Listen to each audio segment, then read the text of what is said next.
কি কায়দায় বলেছিল ইউনুসকে পদ্মা সেতুর উপরে নিয়ে টুক করে ফেলে দেবে, দুবার চুবুতে হবে।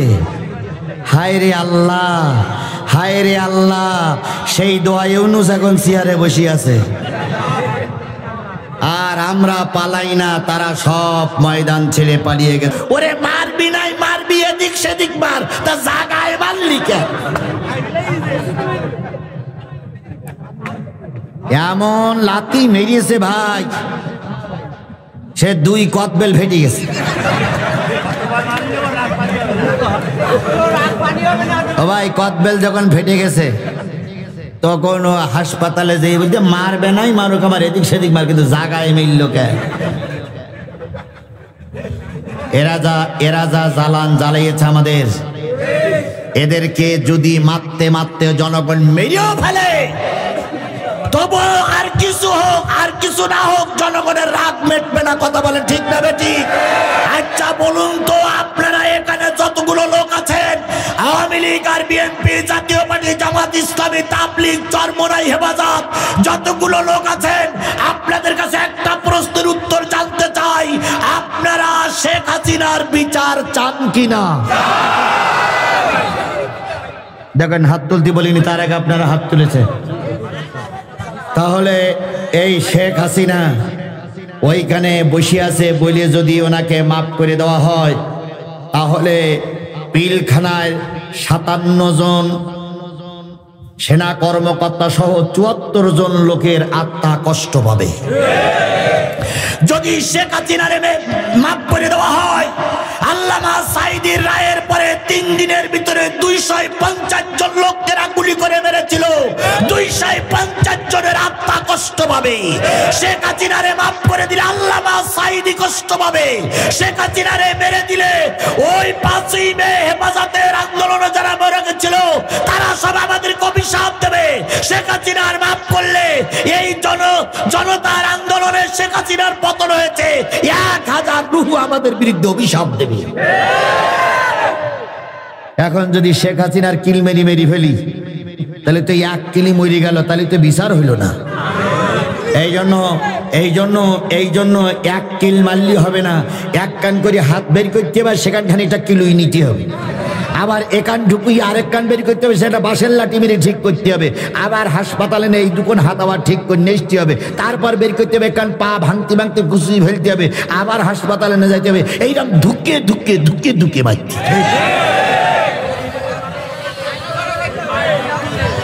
আয়না ঘর কি জিনিস ওরে দেখাই নিয়ে যেতে হবে।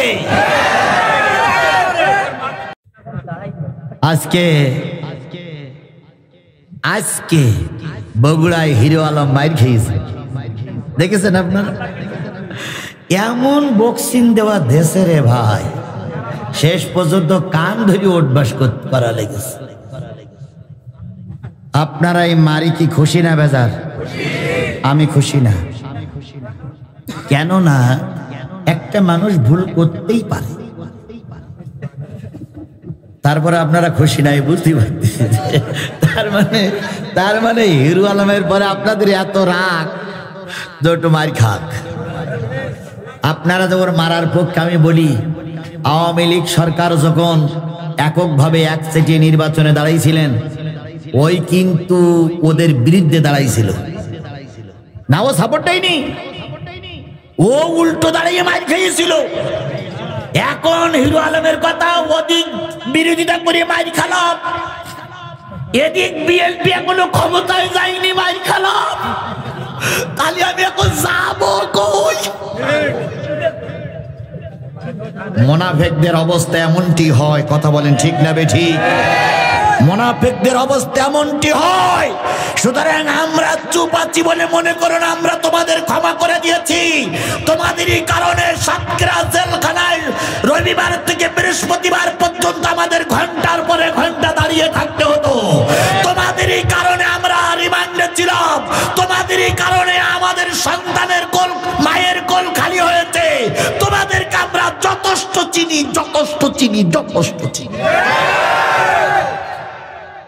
এখন টুপি টুপি মাথায় দেশো বলে মনে করিস, মানে আমরা ভুলে গেছি।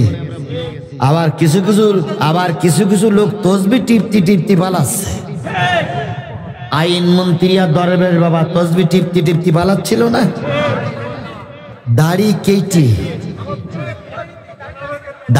কেটে টুপি কি বলে চুল কেটে পাঞ্জাবি খুলে আমানত শাহ লুঙ্গি ভরিছে, আর আব্দুর রহমানের গেঞ্জি ভরিছে। পরে একজন নৌকা বাঁচছে, আর একজন বসে বসে ওই হাতের ভিতরে তসবি নিয়ে সুবহানাল্লাহ সুবহানাল্লাহ সুবহানাল্লাহ। কত বড় দরবেশ! এখন দরবেশ বাবার খুব একটা চেনা যাচ্ছিল না, কেন তো দাড়ি কেটে ফেলাইছে, চুল কেটে ফেলাইছে, পাঞ্জাবি খুলে লুঙ্গি পরিছে। কিন্তু আইনমন্ত্রী, সাবেক আইনমন্ত্রী, ও কিছু করিনি, ও গেঞ্জি পরি আছে, কিন্তু ওরে চেনা যাচ্ছে। হঠাৎ করে একটা ছেলে বলতেছে, ও ভাই ওই লোকটা যেন চেনা চেনা মনে হচ্ছে, ও যেন টেলিভিশনে কথা বলে বলে দেখা যায়, ভাই ওই লোকটা দেখছিস ভাই, চেনা চেনা মনে হয় না ভাই? ও তখন জেকেরের জোর দেশে, খুব বিরাট জেকেরের জোর দেশ, জোরে জোরে গায় লা ইলাহা ইল্লাল্লাহ লা ইলাহা ইল্লাল্লাহ লা ইলাহা ইল্লাল্লাহ লা। তখন এরা দুজন যেই বলতে, ভাই আপনার চেনা চেনা মনে হচ্ছে। বলতে না, কত রকম লোক দেখা যায়, কত রকম, আমি কত রকম দেখা যায়। তা বলতে না, আপনারা চেনা চেনা মনে হয়। তা এই কথা শুনতে শুনতে আরো 2-4 জন হাজির হয়ে গিয়ে, এই আপনি না সাবেক আইনমন্ত্রী? আর যাবা কনে হিরো আলমের আর কি মাছ, তার ওপরের মাছ দেওয়া শুরু করেছে। মারতে মারতে মারতে মারতে কোর্টে চালান দেওয়া হলো। কোর্টে ফেলাই মাছ ডিম চেলি মেরিস।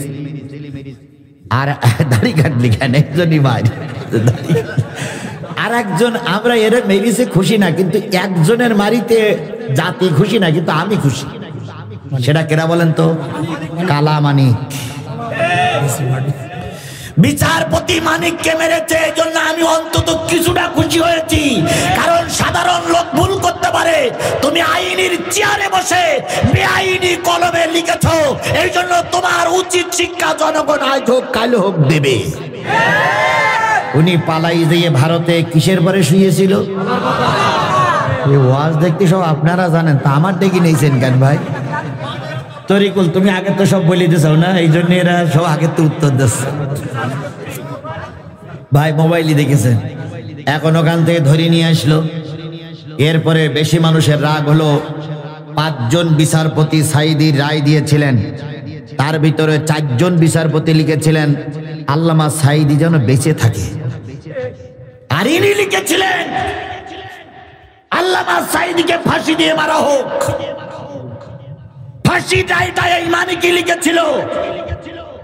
আল্লামা সাঈদী সেদিন কোর্টের বারান্দায় দাঁড়িয়ে মালিকের কাছে বলেছিল, মালিক কেউ না জানলে তুমি জানো আমি নির্দোষ। এই বিচারপতি মানিক প্রায় টকশোয় যেই বলতেন, আমার মনে বড় কষ্ট, আমি সাঈদীর ফাঁসিটা লিখলাম কিন্তু রায়টা কার্যকর করতে পারলাম না। কোর্টে তোলা হলো, কোর্টের থেকে রিমান্ড মঞ্জুর হলো। যে কয়দিন রিমান্ড চাইছিল সেই কয়দিনই মঞ্জুর হলো। অন্যান্য সময় দেখা যায় কোর্টে রিমান্ড চাইলে 10 দিন দেয়, 8 দিন চাইলে 15 দিন দেয়, 11 দিন। আর এর যে কদিন রিমান্ড চাইছে সেই কয়দিনই দেওয়া হয়েছে। মোটে না কইনি। এরপরে যখন বেরিয়ে আসে তখন উৎফুল্ল জনগণ, উৎসব জনগণ মার মার মার মারতে শুরু করলো। ওরে মারবি নাই, মারবি এদিক সেদিক মার, তা জাগায় মারলি কেন? এমন লাথি মেরিয়েছে ভাই, সে 2 কদবেল ফেটে গেছে। ও ভাই, কদবেল যখন ফেটে গেছে তখন ও হাসপাতালে যেয়ে বলছে মারবে নাই, মারুক আমার এদিক সেদিক মার, কিন্তু জাগায় মিলল কে? এরা যা জ্বালান জ্বালিয়েছে আমাদের, এদেরকে যদি মারতে মারতে জনগণ মেরেও ফেলে, তবু আর কিছু হোক আর কিছু না হোক জনগণের রাগ মেটবে না। কথা বলে ঠিক না বেঠিক? আচ্ছা বলুন তো, আপনারা এখানে যতগুলো লোক আছেন, আওয়ামী লীগ আর বিএনপি, জাতীয় পার্টি, জামাত ইসলামী, তাবলীগ, চরমোনাই, হেফাজত, যতগুলো লোক আছেন, আপনাদের কাছে একটা প্রশ্নের উত্তর জানতে চাই, আপনারা শেখ হাসিনার বিচার চান কিনা? দেখেন হাত তুলতে বলিনি, তার আগে আপনারা হাত তুলেছে। তাহলে এই শেখ হাসিনা ওইখানে বসে আছে বলে যদি ওনাকে মাফ করে দেওয়া হয়, তাহলে পিলখানায় 57 জন সেনা কর্মকর্তা সহ 74 জন লোকের আত্মা কষ্ট পাবে। যদি শেখ হাসিনার মাফ করে দেওয়া হয়, আল্লামা সাঈদীর রায়ের পরে 3 দিনের ভিতরে 250 জন লোককে গুলি করে মেরেছিল, 250 জনের আত্মা কষ্ট পাবে। শেখ হাসিনারে মাফ করে দিলে আল্লামা সাঈদী কষ্ট পাবে। শেখ হাসিনারে মেরে দিলে ওই 5ই মে হেফাজতের আন্দোলনে যারা মরে গেছিল তারা সব আমাদেরকে অভিশাপ দেবে। শেখ হাসিনার মাফ করলে এই জনতার আন্দোলনে শেখ হাসিনার পতন হয়েছে, 1000 রূহ আমাদের বিরুদ্ধে অভিশাপ দেবে। এখন যদি শেখ হাসিনার কিল মেরি ফেলি, তাহলে তো 1 কিলি মরে গেল, তাহলে তো বিচার হইল না। এই জন্য 1 কিল মারলি হবে না, 1 কান করে হাত বের করতে হবে, সেখান খানিকটা কিলুই নিতে হবে। আবার একান ঢুকুই আরেক কান বের করতে হবে, সেটা বাঁশের লাঠি মেরে ঠিক করতে হবে। আবার হাসপাতালে এই 2 হাত আবার ঠিক করে নিয়ে আসতে হবে। তারপর বের করতে হবে, কান পা ভাঙতে ঘুষিয়ে ফেলতে হবে, আবার হাসপাতালে নিয়ে যেতে হবে। এইরকম ধুকে মারতে। আয়না ঘর কি জিনিস ওরে দেখাই নিয়ে যেতে হবে। কি কায়দায় বলেছিল, ইউনূসকে পদ্মা সেতুর উপরে নিয়ে টুক করে ফেলে দেবে, দুবার চুবুতে হবে। হায় রে আল্লাহ, সেই দোয়া ইউনূস এখন চেয়ারে বসে আছে। আর আমরা পালাই না, তারা সব ময়দান ছেড়ে পালিয়ে গেছে। কথা বলেন ঠিক নেবে ঠিক?